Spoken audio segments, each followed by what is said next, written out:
ने किया इनकार, ये मेरा बच्चा नहीं हो सकता है क्योंकि हमारे बीच ऐसा कुछ हुआ ही नहीं है और मैं इस बच्चे को अपना नाम नहीं दे सकता।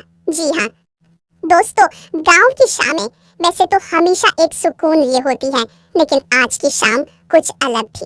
एक चुप्पी सी हर तरफ पसरी थी। पराशर अपने बैग के साथ खड़ा था, जाने को तैयार। उसका चेहरा गंभीर था, आंखों में ठहराव, लेकिन अंदर गहरी हलचल थी। झनक उसकी तरफ बढ़ी और धीमे स्वर में बोली जा रहे हो तो अपना ख्याल रखना, वक्त पर खाना खाना, दवाई लेना मत भूलना, और हाँ अकेले मत रहना ज्यादा, समय पर सब कुछ करना। पराशर मुस्कुराया, लेकिन वो मुस्कान करवाहट से भरी थी। उसने नजरें झुका ली और शांत स्वर में कहा, ये बातें आप अपने पति देव से कहिए। झनक, मुझे कहने का कोई हक नहीं है। अब आप श्रीमती अनिरुद्ध बोस हैं और मैं सिर्फ एक परछाई। पास ही खड़े अनिरुद्ध ने ये सुना और मुस्कुराते हुए बोला, अरे पराशर, तू क्यों जा रहा है? गांव छोड़कर, अपने लोगों को छोड़कर? लेकिन सच बताना, कहीं झनक को देखकर तो नहीं जा रहा? उसके लहजे में मजाक था, पर दिल में हल्की सी चुभन थी। उसने अनजाने में ही वो बात कह दी जो उसके दिल में धीरे धीरे घर कर रही थी। कहीं ना कहीं अब उसे लगने लगा था कि पराशर झनक को उससे कहीं ज्यादा चाहता है। वो जितना भी नजरें चुराने की कोशिश करता, पराशर की आंखों में छिपे जज्बात हर बार उसे बेचैन कर जाते। घर के अंदर आते ही झनक और अनिरुद्ध अकेले हुए। झनक ने उसका हाथ थामा और प्यार भरी नजरों से देखा। कितनी मुश्किलों से गुजरकर हम आज यहाँ तक पहुँचे हैं। उसने कहा, अब कोई हमें अलग नहीं कर सकता, अब तो सिर्फ प्यार है हमारे बीच और मून। अनिरुद्ध ने गहरी सांस ली और गंभीरता से कहा, झनक, मैं चाहता हूँ कि हम अब मून को पूरा समय दें। वो अभी बहुत छोटी है, कोई और बच्चा अभी नहीं फिलहाल। हमारी दुनिया बस मून होनी चाहिए। झनक मुस्कुरा दी, हाँ बिल्कुल, मून ही हमारी पहली जिम्मेदारी है। बहुत प्यारी बच्ची है वो, लेकिन फिर अचानक उसकी मुस्कान थोड़ी गहरी हो गई।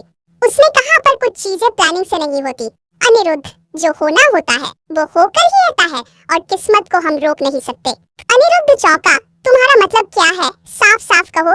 झनक ने उसकी आंखों में देखा, फिर मुस्कुराकर धीमे स्वर में बोली, मैं प्रेग्नेंट हूँ सच्ची। बहुत जल्दी आप एक बार फिर बाप बनने वाले हैं। ये सुनते ही अनिरुद्ध के चेहरे का रंग उड़ गया, जैसे उसके पैरों तले जमीन खिसक गई हो। वो एक पल को खामोश रहा, फिर अचानक उसका चेहरा गुस्से से तमतमा उठा। क्या बकवास कर रही हो तुम? वो गरजते हुए बोला, तुम और पराशर तुम्हारा बच्चा है ये, और तुम चाहती हो कि मैं उसे अपना नाम दूं? जी कितनी बेशरम औरत हो तुम झनक। झनक की आंखों से आंसू छलक पड़े, लेकिन अनिरुद्ध का गुस्सा थमता नहीं था। अब मुझे सब समझ में आया, वो बोलता चला गया। पराशर क्यों तुमसे इतनी हमदर्दी जताता था? क्यों वो आज इतना भावुक होकर जा रहा था? क्योंकि तुम दोनों के बीच कुछ चल रहा है, और अब तुम दोनों ने मिलकर ये प्लान बनाया है, एक गांव का बच्चा शहर में मेरे नाम से पल जाएगा, आराम से रहेगा। वाह, बहुत अच्छा प्लान है। झनक अब भी कुछ नहीं कह पा रही थी, वो बस आंसू बहा रही थी। उसकी आंखें किसी तूफान के बाद की खामोशी जैसी हो चुकी थी। तुम चाहती हो मैं उस बच्चे को अपना नाम दूं? अनिरुद्ध ने तीखे स्वर में कहा, कभी नहीं, चाहे कुछ भी हो जाए, उस बच्चे को मेरा नाम नहीं मिलेगा। मैं उस बच्चे को कभी अपना नहीं मान सकता। अब झनक टूट चुकी थी, मगर फिर उसने अपनी सारी हिम्मत समेटी और गुस्से से कहा, बस बहुत हो गया। अनिरुद्ध बोस, एक पल के लिए भी अगर तुम्हारा मुझ पर भरोसा नहीं तो इस रिश्ते का कोई मतलब नहीं। जाओ, निकल जाओ मेरे घर से। मैं अब तुम्हारा चेहरा भी नहीं देखना चाहती। अनिरुद्ध को जैसे एक तमाचा पड़ा हो। वो कुछ पल खामोश खड़ा रहा, फिर बिना कुछ कहे घर से निकल गया, और उसी रात गुस्से और संदेह से भरा हुआ गांव को छोड़कर वापस कोलकाता लौट गया। उसकी आंखों में गुस्सा था, पर दिल में कहीं एक दर्द भी था, एक अधूरापन जो वो खुद नहीं समझ पा रहा था। झनक वहीं आंगन में खड़ी रही, आंखों में आंसू लिए, लेकिन चेहरा दृढ़ था। उसके अंदर अब सिर्फ एक औरत नहीं थी, वो एक माँ बनने जा रही थी। अकेले समाज की बातों से लड़कर, उस शक के साए से निकलकर वो अपने बच्चे को जन्म देगी, चाहे उसके साथ कोई हो या ना हो। जैसे ही ये खबर अर्शी और शुभू तक पहुंची कि झनक माँ बनने वाली है, और अनिरुद्ध ने उस बच्चे की पितृत्व पर ही सवाल खड़े कर दिए हैं, पूरे माहौल में सन्नाटा छा गया। पराशर, जिसे अभी तक सबने एक समझदार, शांत और परिपक्व व्यक्ति के रूप में देखा था, वो अब आग बबूला हो गया। उसने खुद को रोक नहीं पाया और सीधे अनिरुद्ध के सामने खड़ा हो गया। उसकी आंखों में आक्रोश था, पर आवाज में संयम। ए बाबू, आप क्या बोल रहे हैं? कैसी बेहुदा बातें कर रहे हैं आप? झनक तो सिर्फ आपकी है, उसी से प्यार करती है वो। मैंने तो बस उसे सिर छुपाने के लिए एक कोना दिया था। एक इंसान होने के नाते आप उस पर ऐसा लांछन कैसे लगा सकते हैं? अनिरुद्ध की आंखों में अब भी अविश्वास था। वो पराशर की आंखों में झांकते हुए बोला, सच्चाई तो ये है कि तुमने ही मौका ढूंढा जब हम अलग थे। तुमने ही झनक को अपने एहसानों के जाल में फंसाया। ये बच्चा तुम्हारा है पर नाम मेरा चाहिए। पराशर अब बुरी तरह तिलमिला गया।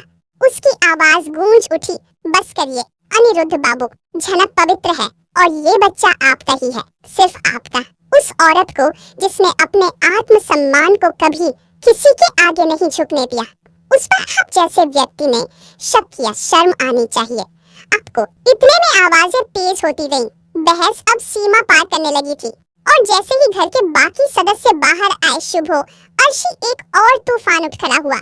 शुभो जो हमेशा अनिरुद्ध का मार्गदर्शक रहा था, अब अवाक खड़ा रह गया। लेकिन जब उसने पराशर और झनक के बीच यह सब होते देखा और अनिरुद्ध की बातों को सुना, उसका संयम टूट गया। तुम दोनों, झनक और पराशर, यही था ना तुम्हारा सच्चा रिश्ता? शुभो चीखते हुए बोला। और तो अनिरुद्ध, यही है तेरा सच्चा प्यार, जिस पर तूने अंधा भरोसा किया, उसी ने तुझे धोखा दिया। झनक जो दूर खड़ी ये सब देख रही थी, उसकी आंखों से आंसुओं की धार बह निकली थी। वो कुछ कहना चाहती थी लेकिन शब्द जैसे गले में अटक गए हों। दूसरी ओर अर्शी तो जैसे मौका ही ढूंढ रही थी। उसकी आंखों में एक अजीब सी संतुष्टि थी। वो धीमे कदमों से अनिरुद्ध के पास आई और अपने होठों पर एक तिरस्कार भरी मुस्कान लाकर बोली, तो अनी यही थी न तुम्हारी सच्ची मोहब्बत? इसके लिए तुमने मुझे ठुकराया था, इसके लिए तुम मून को अपनी बेटी मानने तक को तैयार थे। देखो ना, अपनी आंखों से देखो, तुम्हारी वही प्यारी झनक कैसी निकली। उसके शब्दों में जहर था और चेहरे पर एक अजीब सी जीभ की चमक। अनिरुद्ध खामोश खड़ा था, आंखों में गुस्सा, दिल में अफसोस और दिमाग में तूफान। पर वो अभी भी मानने को तैयार नहीं था कि वो गलत हो सकता है। झनक अब और सहन नहीं कर पाई। उसने साहस जुटाया, सबके बीच आगे आई और डरी हुई लेकिन स्पष्ट आवाज में बोली, बस अब बहुत हो गया।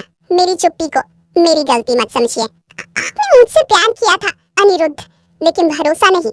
मैं बार बार कहती रही कि ये बच्चा आपका है, लेकिन आपने मुझे बेइज्जत किया, मुझ पर आरोप लगाए और उस इंसान को भी घसीट लाए जिसने मेरे लिए हमेशा एक भाई, एक रक्षक का काम किया। वो पराशर की ओर मुड़ी जो अब भी आंखें झुकाए खड़ा था। पराशर दा ने कभी मेरी ओर गलत नजर से नहीं देखा। उन्होंने मुझे अपने सम्मान की तरह देखा। आज आपके शक ने उस पवित्र रिश्ते को भी कलंकित कर दिया। पराशर की आंखें अब भीगी हुई थी, लेकिन उसकी गर्दन गर्व से ऊंची थी। उसने धीमे स्वर में कहा, हम इस गांव से चले जाएंगे झनक, ताकि आपके परिवार की शांति बनी रहे। लेकिन एक बात याद रखिए अनिरुद्ध बाबू, विश्वास सिर्फ कहने से नहीं आता, निभाने से आता है, और आपने उसे कभी निभाया ही नहीं। शुभो अब भी गुस्से में तिलमिला रहा था। हमारे खानदान की इज्जत मिट्टी में मिल गई, वो बड़बड़ाया। लेकिन अर्शी अब भी वहीं खड़ी रही, जैसे इस तमाशे को पूरी तरह देखने के बाद ही उसे संतोष मिलना था। अनिरुद्ध की आंखें अब डबडबा आई थी। वो झनक की ओर देख नहीं पा रहा था। उसकी यादों में वो सारे पल घूम रहे थे जब झनक ने उससे कहा था कि वो पापा बनने वाला है, जब वो उसके आंसुओं के बावजूद उसे दोषी ठहरा रहा था, जब उसने उस मासूम चेहरे पर इल्जामों की चाबुक चलाई थी। पर अब ये पछतावा किसी काम का नहीं था। रिश्ते टूट चुके थे, भरोसा चकनाचूर हो चुका था। झनक पीछे मुड़ी, अपनी आंखों की नमी को छुपाती हुई। अब मैं सिर्फ एक माँ हूँ, वो बुद्धुदाई जो अपने बच्चे के लिए जिएगी। एक ऐसी औरत जो हर ताने, हर शक से ऊपर उठकर जीना सीख चुकी है। उसकी चाल में अब भी दर्द था, पर कदमों में आत्मविश्वास था। वो जानती थी कि अब उसे अकेले चलना है और वो चलेगी सिर ऊंचा करके।